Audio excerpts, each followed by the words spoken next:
사랑하는 여러분, 오늘도 하나님의 말씀에 귀를 기울이는 여러분들을 사랑하고 축복합니다. 오늘 민수기 22장에서 23장을 통독할 때 다음 사실들에 주목하여 묵상하시기 바랍니다. 첫째, 하나님의 말씀을 모르면 하지 말아야 할 일이나 하지 않아도 될 일을 하게 됩니다. 모압 왕 발락은 이스라엘 백성들을 심히 두려워했습니다. 그래서 그들과 싸우기 전에 점술가 발락을 초청해 이스라엘 백성을 저주하려고 했습니다. 그러나 만일 그가 하나님께서 아브라함의 조카 롯의 후손인 모압을 공격하지 말라고 하신 말씀을 알았다면 그는 그러한 헛된 일도 하지 않았을 것입니다. 둘째, 이스라엘의 대적은 이스라엘 백성이 하나님께 복을 받은 자라는 사실을 알았습니다. 그래서 그들을 두려워했습니다. 그러나 이스라엘 백성은 하나님께서 함께 하시는데도 불구하고 계속 원망하며 살아갔습니다. 얼마나 큰 아이러니인가요? 우리는 하나님께서 독생자의 핏값을 지불하고 얻으신 하나님의 자녀입니다. 하나님께서 우리와 함께 하시며 우리를 사랑의 손길로 돌보시고 계십니다. 그리고 우리의 대적 마귀도 이 사실을 알고 두려워합니다. 그러나 만일 우리가 이런 사실을 알지 못하고 오히려 염려하고 걱정하며 살아간다면 우리는 이스라엘 백성과 다를 바 없을 것입니다. 셋째, 하나님은 처음에는 발람이 발락에게 가는 것을 막으셨지만 그러나 결국 허락하십니다. 왜 하나님은 허락하신 것일까요? 하나님은 발람의 마음의 동기가 선하지 못하다는 것을 아셨습니다. 그러나 하나님은 발람을 통해 이스라엘 백성이 복을 받은 자라는 사실을 드러내셨습니다. 하나님은 발람의 악을 선으로 바꾸신 것입니다. 하나님께서는 여러분들을 대적하는 자들에게 여러분이 하나님께 복을 받은 자라는 것을 드러내실 것입니다. 그러므로 사탄이 여러분들을 대적할 때 낙심하거나 절망하지 마십시오. 오히려 악을 선으로 바꾸실 하나님을 바라보며 찬송하는 삶을 살아가십시오. 기도하겠습니다. 하나님 아버지, 오늘도 저희들이 십자가의 사랑에 붙들려 살게 하옵소서. 악을 선으로 바꾸시는 아버지의 사랑을 신뢰하며 오늘도 담대하게 믿음의 길을 걸어가게 하옵소서. 우리 주 예수 그리스도의 이름으로 기도합니다. 아멘. 민수기 22장. 이스라엘 백성은 다시 행진하여 여리고 맞은편 요단강 동쪽 모압 평야에 진을 쳤다. 이때 십볼의 아들 모압 왕 발락은 이스라엘 백성이 아모리 사람들에게 행한 모든 일과 그들의 수가 많다는 말을 듣고 자기 백성들과 함께 공포에 떨고 있었다. 그래서 모압 사람들은 미디안 지도자들에게 가서 이 이스라엘 무리들이 마치 소가 초원의 풀을 뜯어 먹듯이 우리 주변의 모든 것을 먹어치우려고 합니다. 하였다. 그리고 발락 왕은 유프라테스 강 근처 자기 고향 부돌에 살고 있는 부올의 아들 발람을 불러오라고 사람을 보내면서 그에게 이렇게 전하라고 지시하였다. 한 민족이 이집트에서 나와 온 땅을 휩쓸며 우리 곁에까지 와 있습니다. 그들은 우리보다 훨씬 강합니다. 제발 와서 나를 위해 그들을 저주해 주시오. 그러면 내가 그들을 무찔러 내 땅에서 몰아낼 수 있을 것입니다. 당신이 축복하는 자는 복을 받고 당신이 저주하는 자는 저주받는 줄을 내가 알고 있습니다. 모압 지도자들과 미디안 지도자들은 돈을 가지고 발람에게 가서 발락이 한 말을 그대로 전하였다. 그러자 발람이 오늘 밤은 여기서 지내시오.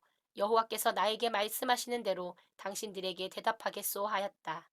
그래서 모압 지도자들은 거기서 발람과 함께 그날 밤을 보냈다. 그날 밤 하나님께서 발람에게 너와 함께 있는 이 사람들이 누구냐 하고 물으셨다. 그래서 발람은 이렇게 대답하였다. 이들은 모압 왕 십볼의 아들 발락이 보낸 사람들입니다. 발락은 이들을 통해 나에게 이런 말을 전했습니다. 이집트에서 한 민족이 나와 온 땅을 휩쓸고 있으니 나를 위해 그들을 저주해 주시오. 그러면 내가 싸워 그들을 몰아낼 수 있을 것입니다. 그때 하나님이 발람에게 너는 이들과 함께 가지도 말고 그 백성을 저주하지도 말아라. 그들은 복을 받은 자들이다. 하고 말씀하셨다. 발람은 다음날 아침에 일어나서 발락이 보낸 사람들에게 당신들은 돌아가시오. 여호와께서는 내가 당신들과 함께 가는 것을 허락하지 않으셨습니다. 하고 말하였다. 그래서 모압의 지도자들은 발락에게 돌아가서 발람이 우리와 함께 오는 것을 거절하였습니다 하고 보고하였다. 그러자 발락은 다시 그들보다 지위가 더 높은 사람들을 전보다 많이 보냈는데 그들은 발람에게 가서 발락의 말을 이렇게 전하였다. 나에게 오는 것을 꺼리지 마시오. 내가 당신에게 충분히 살해하고 또 당신이 무슨 말을 해도 다 들어주겠소. 그러니 제발 와서 나를 위해 이 백성을 저주해 주시오. 그러나 발람은 그들에게 대답하였다. 발락 왕이 금은 보화가 가득한 궁전을 나에게 준다고 해도 나는 내 하나님 여호와의 명령을 어기는 일은 그 어떤 것도 할 수 없소. 그러나 당신들도 오늘 밤은 여기서 보내시오. 혹시 여호와께서 나에게 일러줄 다른 말씀이 있는지 알아보겠소. 그날 밤 하나님이 발람에게 그 사람들이 너를 데리러 왔거든 그들과 함께 가거라. 그러나 너는 내가 말하는 대로만 하여라 하고 말씀하셨다. 그래서 다음 날 아침 발람은 나귀의 안장을 지우고 그들과 함께 갔다. 그러나 하나님께서는 발람이 그들과 함께 가는 것을 보시고 몹시 분노하셨다. 발람이 두 종을 거느리고 나귀를 타고 가고 있을 때 여호와의 천사가 그의 길을 막아섰다. 그러자 나귀는 여호와의 천사가 칼을 빼들고 길에 서 있는 것을 보고 길을 벗어나 밭으로 들어갔다. 그래서 발람은 나귀를 길로 다시 들어서게 하려고 채찍질하였다. 이번에는 여호와의 천사가 두 포도원 사이에 있는 좁은 길에 섰는데 양쪽에는 담이 있었다. 나귀가 여호와의 천사를 보고 몸을 담에 대고 버티며 발람의 발을 담에 비벼 상하게 하자 발람이 다시 채찍질하였다. 그때 여호와의 천사는 앞으로 더 나아가서 좌우로 빠져나갈 틈이 없는 좁은 곳에 섰다. 나귀가 그 천사를 보고 땅에 엎드리자 발람이 화가 나서 자기 지팡이로 나귀를 때렸다.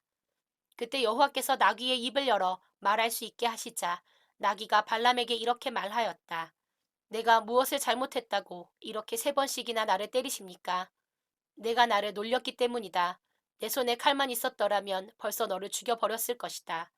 나는 오늘까지 당신이 평생 타고 다니는 나귀가 아닙니까? 내가 당신에게 이렇게 한 적이 있었습니까? 없었다. 그때 여호와께서 발람의 눈을 밝히시자 그는 여호와의 천사가 칼을 빼들고 길에 서 있는 것을 보고 머리를 숙이며 땅에 엎드렸다. 그러자 천사가 말하였다. 너는 왜 나귀를 이와 같이 세 번씩이나 때렸느냐? 내가 가서는 안 될 길을 가기 때문에 내가 너를 막으려고 왔으나 나귀가 나를 보고 세 번이나 피해갔다. 만일 나귀가 피하지 않았더라면 내가 벌써 너를 죽이고 나귀만 살려두었을 것이다. 내가 죄를 범했습니다. 나는 당신이 나를 막으려고 길에 서 있는 것을 몰랐습니다. 내가 가는 것을 기쁘게 여기지 않으신다면 집으로 돌아가겠습니다. 이 사람들과 함께 가거라. 그러나 너는 내가 너에게 일러주는 말만 해야 한다. 그래서 발람은 그들과 함께 갔다. 발락은 발람이 온다는 말을 듣고 모압의 국경 아르논 강변에 있는 아르성에까지 가서 그를 반갑게 맞으며 내가 당신을 급히 불렀는데 왜 속히 오지 않았소? 내가 당신에게 살해하지 않을 줄 알았소? 하였다. 그래서 발람은 발락에게 내가 이렇게 오기는 하였습니다만 무엇을 말할 수 있겠습니까? 다만 하나님이 나에게 일러주시는 말만 할 따름입니다. 하고 대답하였다. 그러고서 발람은 발락과 함께 기럇 후솥으로 갔다.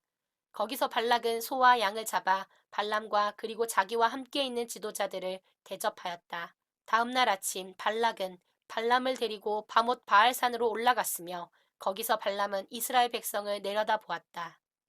23장 발람이 발락에게 여기에 7개의 제단을 쌓고 수송아지 7마리와 순양 7마리를 준비해 주십시오 하였다. 그래서 발락은 발람이 말한 대로 하였고 그들 두 사람은 각 제단에 수송아지 1마리와 순양 1마리씩 바쳤다. 그러고서 발람은 발락에게 당신은 당신의 번제물 곁에 서 계십시오.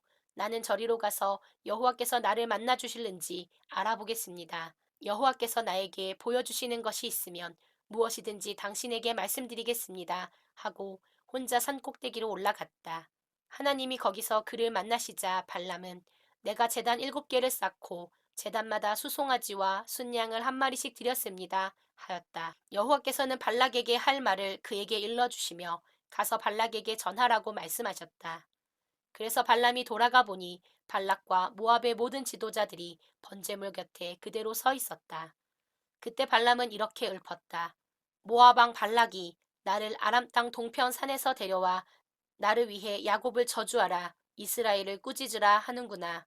하나님이 저주하시지 않은 자를 내가 어찌 저주하며 여호와께서 꾸짖지 않는 신자를 내가 어찌 꾸짖으랴. 내가 높은 바위 위에서 그들을 보며 산 언덕에서 그들을 바라보니 그들은 홀로 사는 민족이요 다른 민족과 구별되는 특이한 민족이구나. 이스라엘 후손들이 땅에 티끌같이 많으니 누가 그 수를 헤아릴 수 있으랴. 나는 의로운 이스라엘 백성처럼 죽기를 원하며 나의 종말이 그들의 종말과 같기를 원하노라. 그러자 발락은 발람에게 어떻게 당신이 나에게 이럴 수가 있단 말이오. 내 원수들을 저주해달라고 당신을 데려왔더니 오히려 당신은 그들을 축복만 하였소. 하자 발람은 여호와께서 나에게 주시는 말씀을 내가 어떻게 말하지 않을 수 있습니까? 하고 대답하였다. 그때 발락은 발람에게 그들의 일부만 볼 수 있는 다른 곳으로 나와 함께 갑시다. 거기서 나를 위해 그들을 저주해 주시오. 하고 말한 후에 그를 데리고 비스가산 소빔 고원으로 가서 거기에 제단 7개를 쌓고 제단마다 수송아지와 순양을 한 마리씩 바쳤다.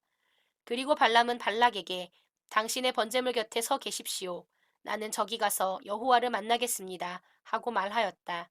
여호와께서 발람을 만나 발락에게 할 말을 일러주셨다. 그래서 그가 돌아와 보니 발락은 모압의 지도자들과 함께 번제물 곁에 그대로 서 있었다. 그때 발락이 여호와께서 무슨 말씀을 하셨소? 하고 발람에게 묻자 그는 이렇게 읊었다. 발락 왕이여 내 말을 들으시오. 십볼의 아들이여 내 말에 귀를 기울이시오.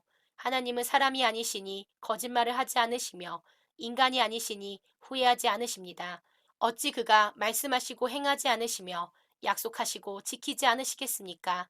내가 축복하라는 명령을 받았으니 그가 내리신 복을 내가 바꾸어 놓을 수 없구나. 이스라엘은 불행이나 시련을 당하지 않으리라. 그들의 하나님 여호와께서 그들과 함께 하시니 그들의 여호와를 왕으로 부르는구나. 하나님이 그들을 이집트에서 인도해내어 그들을 위해 들소처럼 싸우시니 야곱을 해칠 마술이 없고 이스라엘을 해칠 점술이 없구나. 이제 사람들이 이스라엘에 대하여 하나님이 그들을 위해 행하신 놀라운 일을 보라 하고 말하리라. 이 백성이 사자같이 일어나서 잡은 먹이를 삼키고 그 피를 마시기 전에는 누워 쉬지 않으리라. 그러자 발락이 발람에게 당신이 그들을 저주하지 않으려면 축복도 하지 마시오 하였다. 그래서 발람은 여호와께서 말씀하시는 대로 할 수밖에 없다고 내가 당신에게 말하지 않았습니까? 하고 대답하였다. 그때 발락은 그러면 다른 곳으로 가봅시다. 아마 거기서는 하나님도 당신이 그들을 저주하는 것을 기뻐하실 것이오 하고 발람을 광야가 바라다 보이는 부올산 꼭대기로 데리고 갔다. 거기서도 발람은 발락에게 7개의 제단을 쌓고 수송아지 7마리와 순양 7마리를 준비하라고 하였다. 그래서 발락은 발람이 말한 대로 하고 각 제단에 수송아지와 순양을 한 마리씩 드렸다. 오늘의 말씀은 민수기 22장에서 23장입니다. 오늘도 행복한 하루 되세요.